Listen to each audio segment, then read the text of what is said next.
السلام علیکم ورحمۃ اللہ وبرکاتہ نحمدہ ونصلی علی رسولہ الکریم اما بعد فاعوذ باللہ من الشیطان الرجیم بسم اللہ الرحمن الرحیم رب اشرح لی صدری ویسر لی امری واحلل عقدۃ من لسانی یفقہوا قولی۔ آج ہم انشاءاللہ استغفار کے بارے میں پڑھیں گے۔ پہلے آپ دعائیں سن لیجئے پھر ہم شروع کرتے ہیں۔ تم اللہ سے بخشش کیوں نہیں مانگتے تاکہ تم پر رحم کیا جائے؟ میں اللہ سے استغفار کرتا ہوں اور اس سے توبہ کرتا ہوں۔ میں معافی مانگتا ہوں اللہ سے جس کے علاوہ کوئی معبود نہیں، وہ زندہ ہے، قائم ہے، اور میں اسی کی طرف توبہ کرتا ہوں۔ تیرے سوا کوئی معبود نہیں، تو پاک ہے، بے شک میں ہی ظلم کرنے والوں میں سے ہوں۔ اے میرے رب، بے شک میں نے اپنی جان پر ظلم کیا ہے، بس تو مجھے بخش دے۔ اے میرے رب، مجھے بخش دے اور مجھ پر مہربان ہو جا، بے شک تو ہی بہت توبہ قبول کرنے والا، بہت رحم فرمانے والا ہے۔ اے میرے رب، مجھے بخش دے، مجھ پر رحم کر، میری کمیاں پوری کر دے، مجھے بلندی عطا فرما، مجھے رزق عطا کر اور مجھے ہدایت دے۔ اے اللہ، مجھے بخش دے، میرے شیطان کو دور کر دے، میرے نفس کو آگ سے آزاد کر دے، میرے میزان کو بھاری کر دے اور مجھے اعلیٰ مجلس والوں میں شامل کر دے۔ اے اللہ، میرے گناہوں اور میری تمام خطاؤں کو معاف فرما۔ اے اللہ، مجھے تندرست کر دے، میری کمیاں پوری کر دے، نیک اعمال اور اخلاق کے لیے میری رہنمائی فرما، کیونکہ تیرے سوا کوئی ان کی نیکی کی طرف رہنمائی نہیں کر سکتا اور ان کی برائی کو دور نہیں کر سکتا۔ اے اللہ، تو ہی میرا رب ہے، تیرے سوا کوئی الہ نہیں، تو نے مجھے پیدا کیا اور میں تیرا بندہ ہوں، اور میں اپنی استطاعت کے مطابق تجھ سے کیے ہوئے عہد اور وعدے پر قائم ہوں۔ میں تیری پناہ چاہتا ہوں ہر برائی سے جو میں نے کی۔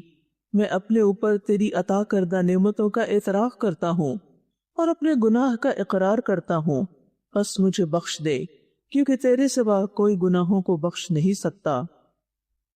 اے میرے رب، میری خطا، میری نادانی اور میرے تمام معاملات میں میرے حد سے تجاوز کرنے میں میری مغفرت فرما، اور ان گناہوں میں بھی جن کو تو مجھ سے زیادہ جانتا ہے۔ اے اللہ، میرے لیے میری خطائیں، میرے ارادے کے ساتھ کیے ہوئے گناہوں اور بلا ارادہ کیے ہوئے گناہوں اور میری ہنسی مذاق میں کیے ہوئے گناہوں کو معاف فرما دے، اور یہ سب میری ہی طرف سے ہیں۔ اے اللہ، جو گناہ میں کر چکا ہوں اور جو کروں گا، اور جنہیں میں نے چھپایا اور جنہیں میں نے ظاہر کیا، ان میں میری مغفرت فرما۔ تو ہی آگے کرنے والا اور تو ہی تاخیر کرنے والا ہے، اور تو ہر چیز پر پوری قدرت رکھنے والا ہے۔ آج ہم پڑھیں گے کثرت سے استغفار کریں چیپٹر میں سے میں معافی مانگتا ہوں اللہ سے جس کے علاوہ کوئی معبود نہیں، وہ زندہ ہے، قائم ہے، اور میں اسی کی طرف توبہ کرتا ہوں۔ بلال بن یسار بن زید جو نبی صلی اللہ علیہ وسلم کے آزاد کردہ غلام تھے، انہوں نے رسول اللہ صلی اللہ علیہ وسلم کو فرماتے ہوئے سنا، جو شخص یوں کہتا ہے استغفر اللہ الذی لا الہ الا هو الحی القیوم واتوب الیہ، میں معافی مانگتا ہوں اللہ سے جس کے علاوہ اور کوئی معبود نہیں، وہ زندہ ہے، قائم ہے، اور میں اسی کی طرف توبہ کرتا ہوں، تو اس کو بخش دیا جاتا ہے، اگرچہ وہ میدان جنگ سے بھی بھاگا ہو۔ میدان جنگ سے بھاگنا کبیرہ گناہ ہے، بہت بڑے ہلاک کر دینے والے گناہوں میں سے ہے، یعنی 7 ہلاک کرنے والی چیزیں جو ہیں ان میں سے ایک میدان جہاد سے، میدان جنگ سے بھاگ جانا، یعنی پیٹھ پھیر کے چلے جانا۔ تو اس لیے اگر اس دعا کے پڑھنے سے اتنا بڑا گناہ معاف ہو سکتا ہے تو دیگر گناہ بھی معاف ہو سکتے ہیں، لیکن یہ یاد رکھیے کہ گناہ پہ قائم رہتے ہوئے کہ کرتا چلا جائے، انسان انسسٹ کرے گناہ پر اور ساتھ استغفر اللہ بھی پڑھے تو یہ فائدہ نہیں دیتا۔ بہرحال اس دعا سے کبیرہ اور صغیرہ دونوں گناہوں کی معافی ممکن ہے، یعنی دیگر کبیرہ گناہ جیسے والدین کی نافرمانی ہے، جیسے اور غلط کاموں میں ملوث ہونا جن کی حرمت واضح طور پر آ چکی ہے، تو ان سب گناہوں سے معافی مانگنے کے لیے یہ دعا بہت فائدہ مند ہے، لیکن پورے یقین اور پورے وثوق کے ساتھ مانگنا چاہیے۔ یہ نہیں سوچنا چاہیے کہ پتہ نہیں اللہ تعالیٰ معاف کرے گا یا نہیں۔ ان اللہ یغفر الذنوب جميعا، بے شک اللہ تعالیٰ تو سارے گناہ معاف کر سکتا ہے۔ ابو ہریرہ کہتے ہیں کہ رسول اللہ صلی اللہ علیہ وسلم نے فرمایا، تم میں سے کوئی شخص اس طرح نہ کہے، اے اللہ اگر تو چاہتا ہے تو مجھے بخش دے، اے اللہ اگر تو چاہتا ہے تو مجھ پہ رحم فرما، بلکہ اسے یقین کے ساتھ دعا کرنی چاہیے، کیونکہ اللہ تعالیٰ پر کوئی زبردستی کرنے والا تو ہے نہیں، یعنی کوئی اللہ تعالیٰ کو مجبور تو نہیں کر سکتا، لیکن یقین کے ساتھ دعا ہونی چاہیے، یعنی جتنا ہمارے اندر یقین ہوگا اسی قدر دعا کی قبولیت کا امکان بڑھ جائے گا۔ اور استغفر اللہ کا معنی تو یہی ہے کہ اللہ تعالیٰ میرے گناہوں کو معاف کر دے، ان سے درگزر فرما، ان کو ڈھانپ دے، ان پر میرا مواخذہ نہ کر۔ اور پھر الذی لا الہ الا ہو، یعنی صرف استغفر اللہ نہیں کہا بلکہ اللہ سبحانہ وتعالیٰ کی توحید کا ذکر بھی کیا اور اس کی عبودیت کا اقرار کیا کہ تیرے سوا کوئی بھی معبود نہیں۔ اور پھر اللہ تعالیٰ کے دو عظیم ناموں الحی القیوم کا بھی ذکر آتا ہے یہاں پر، اور ان کا ذکر جو ہے یہ بخشش طلب کرنے میں بہت فائدہ مند ہے۔ تو اللہ سبحانہ تعالیٰ زندہ بھی ہے اور قائم رکھنے والا بھی ہے، اور یہ اس کے عظیم ناموں میں سے دو نام ہیں۔ اور پھر آخر میں وَأَتُوبُ إِلَيْهِ، دوبارہ اس بات کا اعتراف ہے کہ میں سچی توبہ کر رہا ہوں، یعنی سچی توبہ کا اقرار اور عزم کر رہا ہوں کہ میں اللہ ہی کی طرف واپس لوٹ رہا ہوں، اور میں ان کاموں کو چھوڑنا چاہتا ہوں جن سے اللہ تعالیٰ ناراض ہوتا ہے۔ اور توبہ جیسے کہ آپ جانتے ہیں واپس پلٹنے اور رجوع کرنے کو کہتے ہیں، یعنی استغفر اللہ جو ماضی میں ہو چکا ہے اللہ اسے ڈھانپ دے، اور آئندہ کے لیے میں معافی مانگتا ہوں، اب میں اس رستے کو چھوڑ رہا ہوں، اس گناہ کو چھوڑنا ہوں۔ یعنی توبہ دراصل گناہ سے اطاعت کی طرف پلٹنے کا نام ہے، جیسے شرک سے توحید کی طرف آنا، بدکاری سے پاک دامنی کی طرف آنا، تکبر سے عاجزی اور انکساری کی طرف آنا، گویا ہر نافرمانی سے فرما برداری کی طرف آنے کو توبہ کہتے ہیں۔ اور توبہ جو ہے یہ سب کے لیے، یعنی صرف گناہگاروں کے لیے خاص نہیں بلکہ اللہ کی طرف لوٹتے رہنا، پلٹتے رہنا سب ایمان والوں کے لیے ہے۔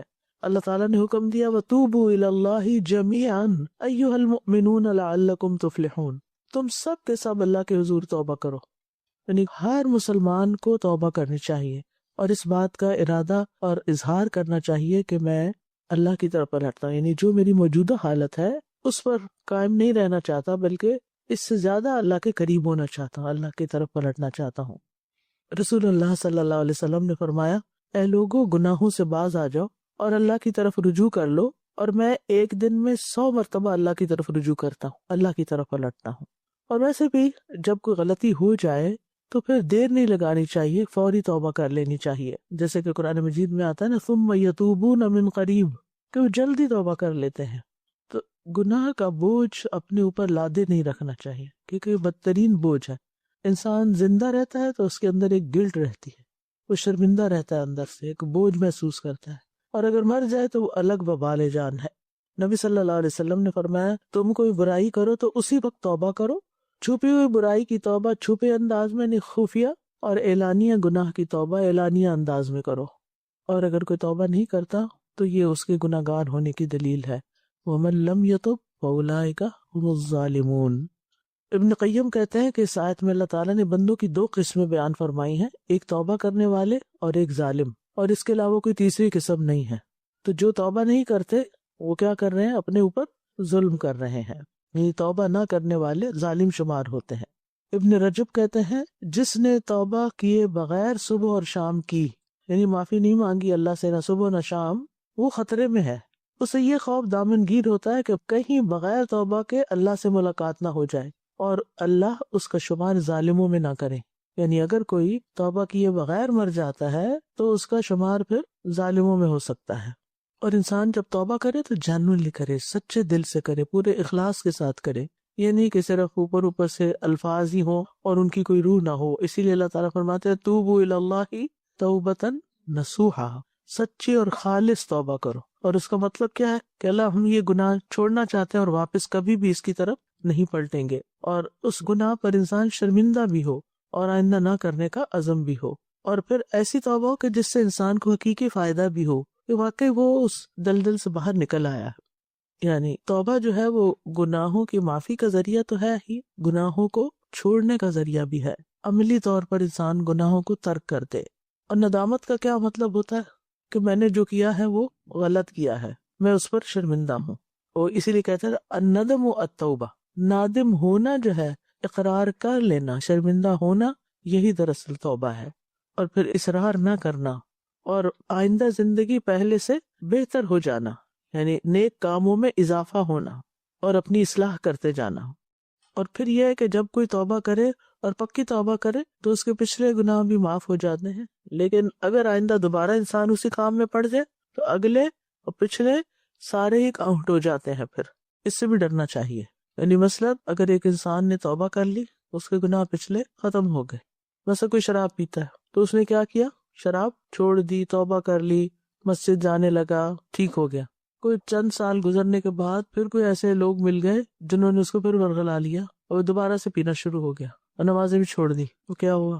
اب نہ صرف یہ کہ آپ کا گناہ بلکہ وہ جو پچھلا ہے وہ بھی ساتھ شامل ہو جائے گا. حدیث میں آتا ہے جس نے بقیہ زندگی میں اچھائیاں کی اس کے پچھلے گناہ معاف کر دیے جائیں گے، اور جو بقیہ زندگی میں بھی برائیاں کرتا رہا اس سے گزشتہ اور آئندہ دونوں زندگی میں ہونے والے گناہوں کی پکڑ ہوگی. تو یہ بہت ڈرنے والی بات ہے. اور یہ کہ اللہ تعالیٰ انجام اچھا کرے، اینڈ اچھا کرے، کیونکہ انسان بار بار پھسل جاتا ہے. بعض لوگ کہتے ہیں نا کہ ہم توبہ کرتے ہیں، غلطی چھوڑ دیتے ہیں، لیکن پھر دوبارہ کرنا شروع کر دیتے ہیں. تو یہ تو اپ اینڈ ڈاؤن زندگی میں آئے گا. زندگی بھی سمندر کی لہروں کی طرح ہے، اوپر نیچے ہوتی رہتی ہیں. لیکن اصل بات یہ کہ اختتام کا ہوتا ہے. یعنی یہ تو ہو نہیں سکتا کہ ہم ٹوٹلی گناہ فری ہو جائیں. کچھ نہ کچھ چلتا رہتا ہے.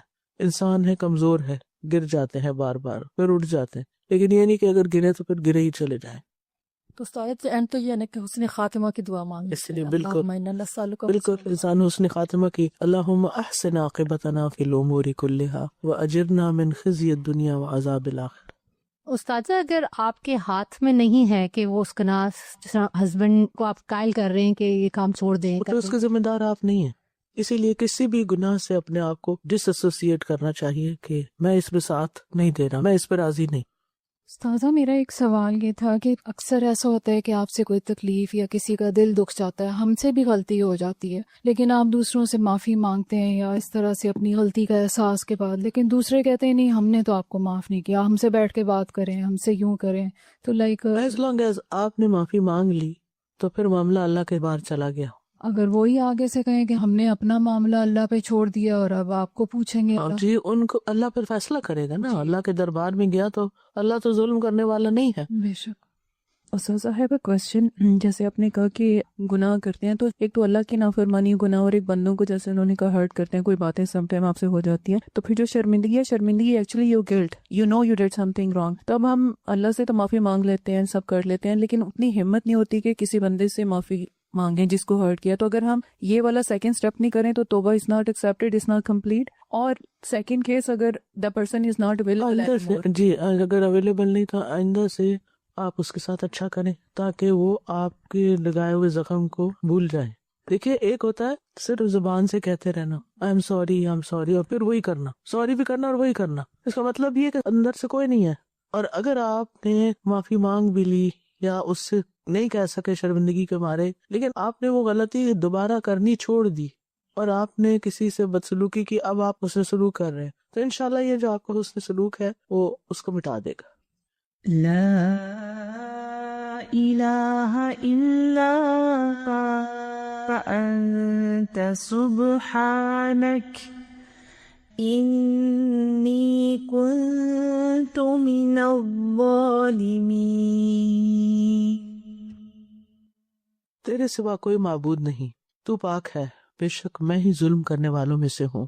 یہ حضرت یونس علیہ السلام کی دعا ہے جب وہ اپنی قوم سے ناراض ہو کر قوم کو چھوڑ کر چلے گئے اور انہوں نے سمجھا کہ اب ان کی پکڑ نہیں ہوگی.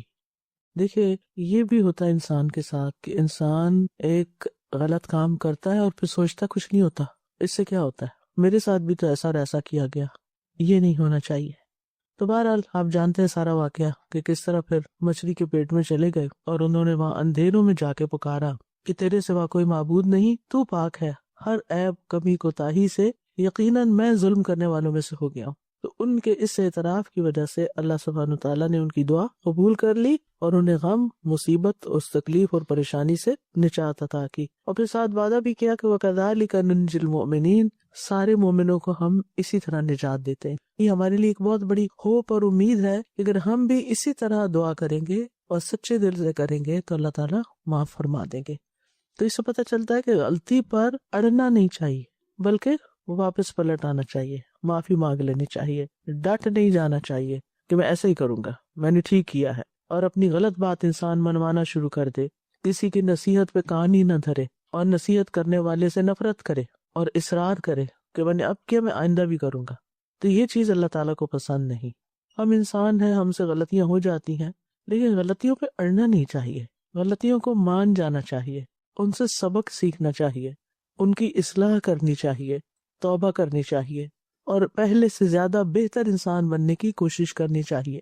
اب دیکھیے کہ ہم تو عام انسان ہیں، حضرت عمر رضی اللہ عنہ کے بارے میں آپ جانتے ہیں کہ کس درجے کے مومن تھے وہ، لیکن ان کے اندر اپنی غلطی کو ماننے کا اتنا زیادہ یہ مادہ تھا کہ وہ مبالغہ آمیز طور پر اپنی غلطی کا اعتراف کرتے رہتے تھے، یعنی عام بندوں کی بات، ان کی نصیحت بھی ایسے قبول کر لیتے اور کیا کہتے، لولا فلان لہلک عمر، اگر فلاں شخص نہ ہوتا تو عمر تو ہلاک ہی ہو گیا تھا۔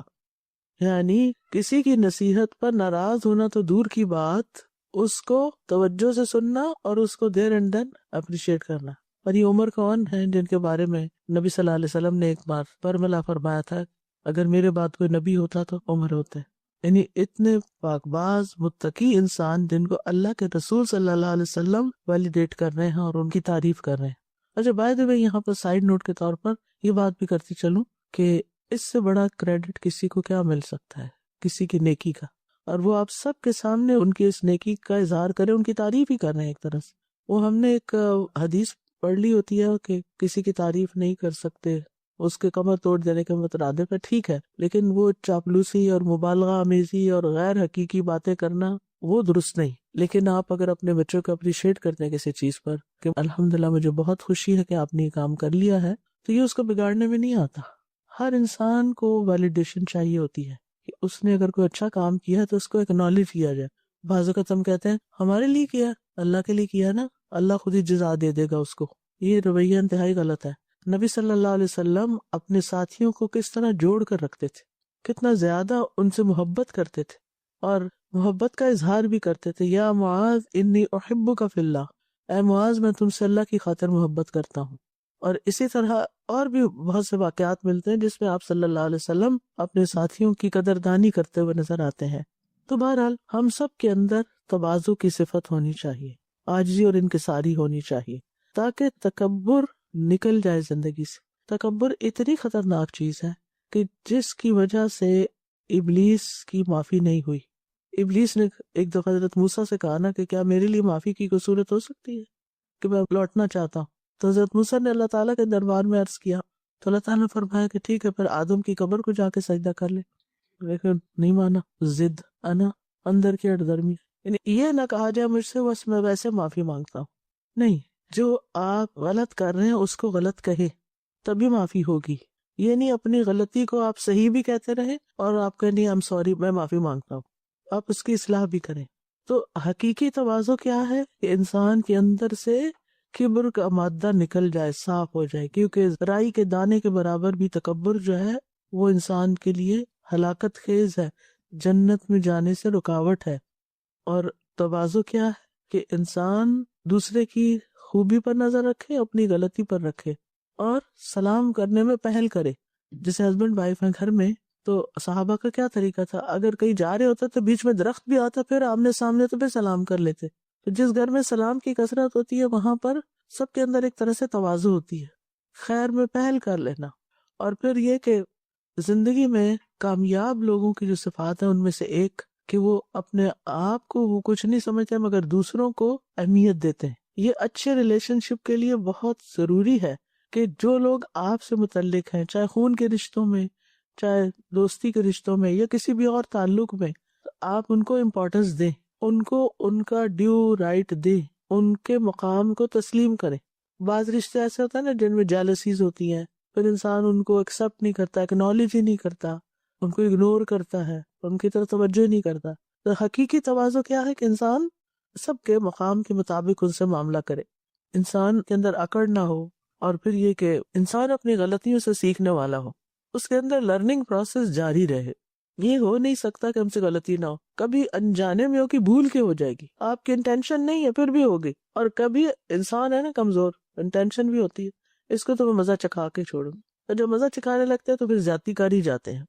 تو اس میں اگر اس کو احساس ہوتا ہے اور وہ اپنے ضمیر کی آواز سن لیتا ہے اور وہ جھک جاتا ہے، اعتراف کر لیتا ہے، تو اس سے اس کی قدر میں اضافہ ہوتا ہے۔ حدیث میں آتا ہے من تواضع للہ رفعہ اللہ، جو اللہ کی خاطر تواضع اختیار کرتا ہے اللہ تعالیٰ اس کو بلندی عطا کرتا ہے۔ اور اللہ کی خاطر تواضع کیا ہے کہ اس بات سے ڈر جانا کہ اللہ تعالیٰ ناراض ہوگا، انسان اپنی غلطی ماننے میں دیر نہ کرے، اور کسی بھی لمحے اس کو یہ کہنے میں کوئی جھجک نہ ہو سوری آئی واز رانگ، میری غلطی ہے۔ کچھ لوگوں کے منہ سے جملہ نکل نہیں پاتا، sorry I was wrong, sorry میری غلطی تھی، مجھ سے ہو گیا یہ، کیونکہ عام مزاج کیا ہے ہر وقت دوسروں کی غلطیاں تلاش کرنا، اور اگر نہیں بھی نا تو ان کو بلیم کرنا۔ عموماً لوگ بلیم کرتے رہتے ہیں، تو یہاں معافی کس وجہ سے ہوئی؟ انی کنت من الظالمین، تواضع کی وجہ سے، اپنی غلطی ماننے کی وجہ سے۔ اور ایسا کرنا جو ہے یہ دراصل انسان کی خوبیوں میں، اس کے مقام میں، اس کے درجے میں اضافہ کرتا ہے، اس کے لرننگ پروسیس کو بہتر کرتا ہے۔ اور جب کبر ہوتا ہے تو انسان اس واقعے کو صحیح طور پر انالائز نہیں کرتا، اپنی غلطی کی جو شدت ہے اس کو نہیں سمجھتا، اور وہ سمجھتا ہے کہ میں نے نہیں مانا لہٰذا میں نے اپنے آپ کو بچا لیا، حالانکہ وہ کھڈے میں گرا ہوا ہوتا ہے۔ یہ اس کا دھوکہ ہوتا ہے، اس کے نفس کا دھوکہ، کہ وہ سمجھتا ہے کہ وہ کامیاب ہے۔ اور پھر آپ دیکھیے کہ انسان شکر ادا کرتا ہے کہ اللہ کا شکر ہے کہ جس سے مجھے میری غلطی دکھا دی، اللہ کا شکر ہے کہ جس نے مجھے توبہ کی توفیق دی، اللہ کا شکر ہے کہ جس نے دوسرے سے معافی مانگنے کی میرے اندر ہمت پیدا کر دی۔ اور یہی اعتراف اصل میں شکر ہوتا ہے کہ یہ سب کچھ مجھے اللہ نے عطا کیا ہے، دوسروں کی خوبیوں کا اعتراف اور اپنی غلطیوں، خامیوں، کوتاہیوں کا اعتراف، یہ انسان کو انسان بناتا ہے۔ لا الہ الا انت سبحانک انی کنت من الظالمین کو بعض لوگ کہتے ہیں یہ بہت گرم دعا ہے، اسے زیادہ پڑھنا چاہیے، تو یہ انہیں سمجھ میں بات آئی نہیں کہ اتنی دفعہ نہیں، کم پڑھو، یہ ہے وہ۔ یہ ایسا کچھ بھی نہیں، لوگوں نے خود سے بنا لیا کہ گرم ہے اور ٹھنڈا ہے، تر ہے اور خشک ہے، اور یہ یعنی دعاؤں میں یا توبہ میں تو ایسا کچھ بھی۔ اصل میں نا ہمارے علم کا سورس قرآن و سنت ہونا چاہیے، وہ دعا بھی ہے نا ولا مبلغ علمنا، اللہ دنیا کو ہمارے علم کا سورس نہیں بنانا، یہ دنیا کی باتیں۔ اور لوگ جو اس کا 1.25 لاکھ کا وظیفہ کرواتے ہیں، اس کا کیا؟ کہیں سے یہ نہیں پتہ چلتا کہ جب تک 1.25 لاکھ نہیں پڑھو گے مسئلہ حل نہیں ہوگا، اور پھر خود تھوڑی پڑھتے ہیں، چلو خود تو پڑھیں تو بہت اچھی بات ہے، سب کو زبردستی ہے، لوگوں کے سر پہ ڈال دیتے ہیں۔ یہ تو ہم اپنا گناہ ایڈمٹ کر رہے ہیں، اور اگر لوگوں سے پڑھواتے ہیں تو وہ اپنا اپنا کر کے چلے جائیں گے، ان کو فائدہ ہوگا، آپ کو تو نہیں۔ پچھلے دنوں جو سیلاب آیا نا، تو آپ کو پتہ ہے کہ 16 کلاؤڈز اس طرح بسٹ ہوئے ہیں، یعنی قریب کی کسی تاریخ میں نظر نہیں آتا کہ ایسا کبھی ہوا ہو۔ ہوتے ہیں کلاؤڈ بسٹ، 1-2 ہوئے، کہیں ہوئے، یا یہ کہ پہلے سے کوئی پیشن گوئی ایسی ہوتی ہے۔ کچھ سال پہلے بھی ایک سیلاب آیا تھا، تو اس میں پہلے سے پیشن گوئی تھی، تو لوگ اپنے گھر بات چھوڑ کے نکل گئے تھے، کوئی ایک آدھ ڈیتھ ہوئی تھی، انسانی جانیں بچ گئی تھی۔ لیکن یہاں تو بالکل قیامت کا منظر تھا کہ اگر کسی نے چائے رکھی ہے نا تو دوبارہ منہ میں ڈالنے کی مہلت نہیں ملی۔ تو مجھے بہت یہ تھا کہ کیا چیز ہوگی، کیوں اللہ تعالیٰ اتنے ناراض ہوئے، کہ یعنی کچھ کہتے ہوئے بھی ڈر لگتا ہے۔ جو ہماری ٹیمیں وہاں پر جا کے کام کر رہی ہیں اور لوگوں کی ہیلپ کر رہی ہیں الحمدللہ، تو ان میں سے جو ان کو لیڈ کر رہی ہیں ان سے میں نے بات کی، میں نے کہا کہ مجھے اس علاقے کے کچھ عادات یا اخلاق یا حالات تھوڑے سے بتاؤ کہ کیا ہیں۔ یعنی کہ ایک تو یہ کہ کسی ایک گاؤں کا نام لیا، ایک جگہ کا، کہ وہاں پر ایک بہت بڑا مزار تھا اور لٹرلی لوگ سجدہ کرتے تھے وہاں پر۔ شرک جو ہے یہ ظلم عظیم ہے اور اللہ تعالیٰ کو ناراض کرنے والا ہے، یہ تو obvious سامنے نظر آ رہا تھا۔ ایک اور گناہ بھی بتایا جو وہ چھپ کے کرتے تھے اور اس کے اڈے بنے ہوئے تھے، اور عمل قوم لوط کی طرح جو۔ تو ہم سب گناہ گار ہیں، ہم سب کے اندر خطائیں ہیں، ہم کوئی پاک فرشتے نہیں ہیں، ہم سب غلطیاں کرتے ہیں، لیکن غلطی پر اصرار اور پھر کسی کا روکنا نہیں، یعنی اگر کوئی کر رہا ہے تو اچھا کرتا رہے ہماری بلا سے، یعنی کسی کو منع نہیں کرتے ہم، یہ بھی ہمارے اوپر فریضہ نا۔ آپ نے تو ماشاءاللہ سارا پڑھ لیا ہے کہ والعصر ان الانسان لفی خسر الا الذین آمنوا وعملوا الصالحات وتواصوا بالحق وتواصوا بالصبر۔ یہ ہم سے نکل گیا مائنڈ یور اون بزنس، اپنا کام کرو، نہیں، ہنسی مذاق اس کے اوپر میمز بننا شروع ہو جاتی ہیں اور ایک تماشا لگ جاتا ہے۔ تو ڈرنے کا مقام ہے، ڈرنے کا مقام ہے ہم سب کے لیے کہ ہم کوئی ایسا عمل نہ کرے کہ اللہ تعالیٰ کو غضبناک کرتے ہیں اور اللہ کا غضب ٹوٹے۔ اللہ ہم سب کو عافیتوں میں رکھے اور ہمیں اپنے گناہوں کی معافی مانگنے کی توفیق دے اور دوسروں کو روکنے کی، اور اگر ہمیں کوئی کسی چیز سے روکے تو ہم اسے قبول کرنے والے ہوں، یہ بھی انتہائی ضروری ہے۔ اکڑ نہ جائیں کہ مجھے کیوں کہا گیا، یہ اصل خیر خواہ تو وہی ہے نا کہ جو آپ کا ہاتھ پکڑ لیتا کہ دیکھو یہ کھائی ہے، ادھر جاؤ گے تو گر جاؤ گے نیچے. اصل میں ہمارے اندر سے نا یہ حس ختم ہوگی کہ کسی کو برائی سے روکنا ہے. ہم اپنے بچوں کو نہیں روکتے، ہم کہتے مائنڈ کر جائیں گے، ناراض ہو جائیں گے، ہم سے دور ہو جائیں گے. بڑوں کو نہیں روکتے کہ ماں باپ ہم سے ناراض ہو گئے تو ہمیں محروم کر دیں گے. بس ہم ہر ایک کو خوش رکھنا چاہتے ہیں، چاہے اللہ تعالیٰ ناراض ہی ہوتے رہے. میں نہیں کہتی کہ آپ بد اخلاقی برتیں، بدتمیزی سے بات کریں، لیکن ایک درد تو ہو آپ کے اندر کہ ایک شخص ہلاکت کی طرف جا رہا ہے، اس کا ہاتھ پکڑنا ہے، میں نے اس کو منع کرنا ہے کسی نہ کسی طرح. اور اگر نہیں کریں گے تو ایسا نہ ہو کہ ایسی پکڑ ہے کہ سب بیچ میں پھر پس جائیں، کیونکہ جب ایسی کو پکڑ آتی ہے تو اس میں تو نیک بد سبھی پہ جاتے ہیں نا.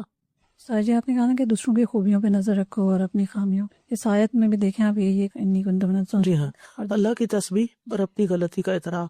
اور اس میں آپ دیکھیے کہ یہ جو کہا نا کہ انی کنت من الظالمین، کنت جو کہنا ہوتا ہے نا اس میں ایک استمرار بھی ہوتا ہے، یعنی میں ظلم کرتا ہی رہتا ہوں، تھا نہیں کہ کبھی تھا یا کیا تھا، بس نہیں کرتا رہتا ہوں. اور یہ اعتراف کہ غلطی سے پاک صرف اللہ کی ذات ہے. سبحانک، صرف تو پاک ہے. جو یہ کہتا ہے نا کہ تو پاک ہے تو وہ اس سے نکل آتا ہے کہ میں پاک ہوں، اور میں بڑا اچھا ہوں، میں بڑا نیک ہوں. اور کبر کیا ہے؟ دوسروں کو حقیر سمجھتے رہنا، دوسروں کی غلطیاں چنتے رہنا اور اپنی غلطی کو نہ ماننا.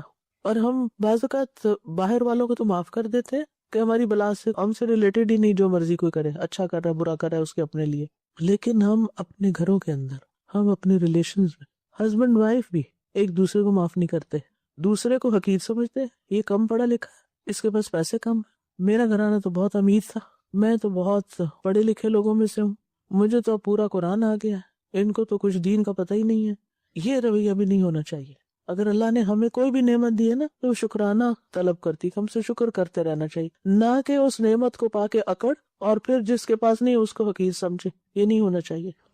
جی استاذہ آپ نے یہاں پہ کہا انی کنتم من الظالمین، مطلب ہم ہی اندر سے وی نو ہو وی آر، اینڈ جیسے گناہ غلطیاں قصور ہوتے رہتے ہیں اور موسٹ آف دا ٹائم ہم اپنے آپ کو جسٹیفائی کرتے رہتے ہیں کہ اس نے یہ کیا اس لیے میں نے یہ کیا. لیکن اندر ایک چیز ہے، اللہ کی اتنی نعمت ہے، نفس لوامہ ہے، آپ کو کوئی چیز اندر سے بتاتی رہتی ہے نو یو آر رانگ، بٹ پہلی چیز کی اتنی ہمت نہیں ہوتی ہے، پھر آپ کر بھی لیتے ہیں. سو لیونگ ان دس ورلڈ ہم نے اپنے نفس لوامہ کو اتنا یہاں پلوٹ کر لیا، یا یہ ہو گیا ہے یا جو بھی ہے، اس کو بھی دبا دیا نا، چپ کرا دیا. وقد خاب من دساہا، دسیا ہوتا ہے کسی چیز کو دبا دینا کہ چپ رہو. جی نعمت تو ہے، بٹ وہی ہے ساتھ کے خلق الانسان ضعیفا. اب ہم اس نفس لوامہ جو ہے اندر، جو اللہ نے دیا، جو اتنی نعمت ہے، اس کو اس کی اپنی اصلی فطرت پہ لانے کے لیے کیا کریں کہ واپس اس پولوشن سے، اس گندگی سے نکالے اور ڈیٹاکس کریں. کیا چیز روشن کرتی ہے، کیا چیز اندھیروں سے نکالتی ہے؟ یس، کتاب انزلناہ الیک لتخرج الناس من الظلمات الی النور.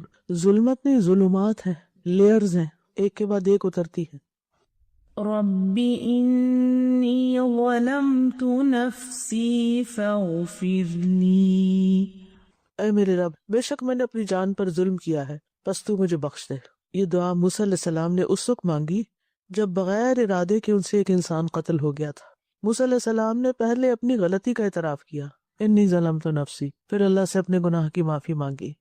یعنی اے اللہ، میں نے ایک ایسے شخص کو قتل کر کے اپنے اوپر ظلم کیا ہے، اپنی جان پہ ظلم کیا ہے، جس کے قتل کی تو نے مجھے اجازت نہیں دی تھی اور ان کا ارادہ بھی نہیں تھا، لیکن ہو گیا نا. چونکہ قتل ایک گناہ، تو انہوں نے یہ نہیں کہا کہ میرا ارادہ نہیں تھا، میں نے تو سوچا ہی نہیں تھا، بلکہ کہا کہ بس کیا ہے تو پھر یہ غلطی تو تھی نا، غلطی تو ہوئی، فاغفر لی، تو میرے گناہ پہ پردہ ڈال دے اور اس کی وجہ سے میری پکڑ نہ کر.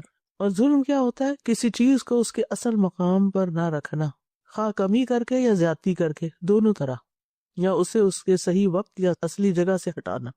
اور ظلم تین طرح کا ہوتا ہے. ایک تو شرک ہے جو بڑا بھاری ظلم ہے، ان الشرک لظلم عظیم. دوسرا وہ ہے جو انسان انسانوں پہ کرتا ہے، ایک بندہ دوسرے پہ کرتا ہے، اور یہ بعض اوقات قریبی رشتوں میں بھی ہوتا ہے، ہسبینڈ وائف ایک دوسرے پہ کر رہے ہوتے ہیں حق نہ دے کر، اور کبھی بہن بھائیوں میں بھی ہوتا ہے یا دیگر لوگوں کے ساتھ ہوتا ہے. اور تیسرا وہ ظلم ہے جو انسان خود اپنی جان پہ کرتا ہے، فَمِنْهُمْ ظَالِمٌ لِنَفْسِهِ. اور اپنے اوپر ظلم وہ کام نہ کر کے دینا جس کے لیے اللہ نے پیدا کیا، گناہوں میں پڑے رہنا، شیطان کی اطاعت کرنا، اور اپنی جان پہ ایسا بوجھ ڈالنا جس کا وہ متحمل نہیں.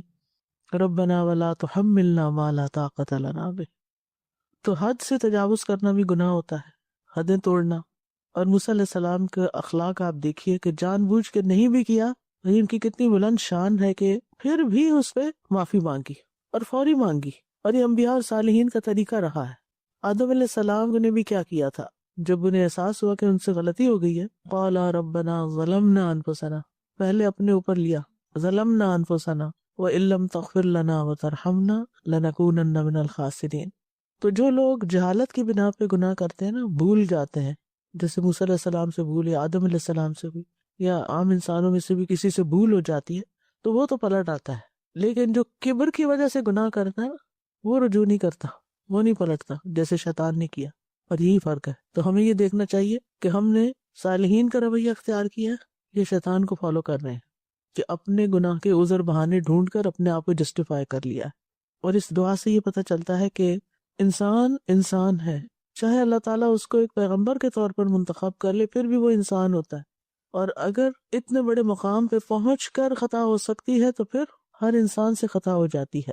لیکن یہ یاد رکھیے کہ یہ رسالت سے پہلے کا واقعہ ہے، اور آدم علیہ السلام کا بھی واقعہ رسالت سے پہلے کا، جب وہ ایک عام انسان تھے۔ لیکن یہ یاد رکھیے کہ انبیاء سے اس قسم کی اپنی ماضی میں کوئی کمی بیشی ہو سکتی ہے، لغزش ہو سکتی ہے، لیکن ان سے کبھی اخلاقی فساد نہیں ہوا، اور پھر انہوں نے فوراً ہی اللہ کی طرف رجوع کیا۔ یہ نہیں کہا کہ یہ تو میری تقدیر میں لکھا تھا اس لیے۔ آپ نے دیکھا کچھ لوگ اس بحث میں پڑ جاتے ہیں، یہ مجھ سے ہو گیا تو پھر اس کا مطلب یہ میری تقدیر میں لکھا تھا تو اس لیے ہو گیا، ویسے میرا کیا قصور ہے؟ یہ کہنا بھی ظلم ہے۔ اللہ نے آپ کو اختیار تو دے رکھا ہے۔ بہت سے لوگ تقدیر کو بلیم کرتے رہتے ہیں۔ تو موسیٰ علیہ السلام نے فوراً اپنے رب کی طرف توبہ کی اور جلدی کی، اور اللہ کی طرف رجوع کیا، اور اللہ کی بارگاہ میں وسیلہ پکڑا رب کہہ کے، اور اللہ سبحانہ وتعالیٰ نے ان کو معاف کر دیا۔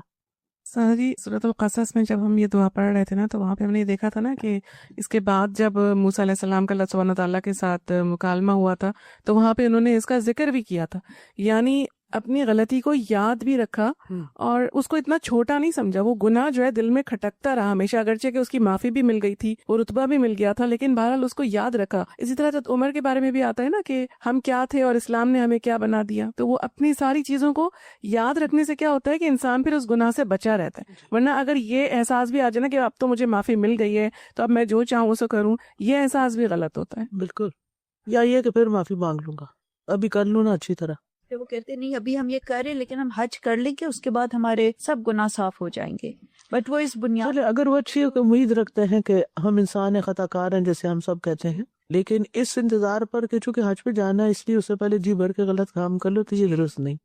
اصل حقیقت وہ نہیں سمجھتے نا کہ وہ تو چلے معاف کر دے گا، لیکن گناہوں کے اثرات بھی تو ہوتے ہیں نا۔ جب انسان گناہ کرتا ہے تو اس کے کچھ نتیجے بھی نکلتے ہیں، بعض اوقات دنیا میں نکلتے ہیں، بعض اوقات دنیا اور آخرت دونوں میں نکلتے ہیں۔